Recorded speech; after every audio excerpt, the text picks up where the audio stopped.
এটা মুখে কি মাখছি চলো তোমাদের সাথে শেয়ার করি। নমস্কার, আমি সঙ্গীতা। সকাল সকাল উঠে প্রথমে ব্রাশ করছি। আজকে হলো কতগুলো কাপড় দেওয়া হয়েছে, মেঘলা মেঘলা লাগছে দিনটা। ব্রাশ করে ঘরে এসে এখানে রুটিটা বানিয়ে নিচ্ছি। সকাল সকাল তো আমাদের ঘরে রুটি হয়, তোমরা সবাই জানো। আর এখানে হলো সয়াবিন তরকারি বানানো হবে, আর সকাল সকাল আলু সিদ্ধ দিয়ে ভাতটা খাওয়া হবে। তার জন্য শুকনো মরিচ দিয়ে লবণ তেল দিয়ে আমি আলু সিদ্ধটা মেখে নিয়েছি, আর রুটিটা আমি খেয়ে নিচ্ছি এখানে। আজকে মাখবো হলো বিট পাউডারটা যে আছে সেটা আমি মুখে মাখবো। দেখতে পাচ্ছ নিয়ে নিয়েছি অল্প, সুন্দর করে মুখে অ্যাপ্লাই করে নিচ্ছি। সবাই তো অ্যাপ্লাই করেছো কি না অবশ্যই কমেন্ট করে জানাবে। তো আমি তো আজকে ফার্স্ট টাইম অ্যাপ্লাই করছি মুখের মধ্যে, দেখি কীরকম গ্লো আসে।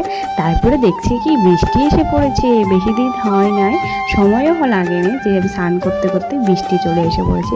দেখতেই পাচ্ছ আমি স্নান করে চলে এসে পড়েছি। তারপরে ঠাকুর দেওয়া কমপ্লিট হয়ে গিয়েছে। আমার ঠাকুর না দিলে ভালোই লাগে না। তারপরে কি করব, নতুন একটা ড্রেস নিয়ে এসে পড়েছে বা সেটা পরে নিয়েছি। সো আজকের জন্য বাই, দেখা হচ্ছে নেক্সট ভিডিওতে। বাই এভরিওয়ান, ভালো থাকবেন, সুস্থ থাকবেন, টাটা।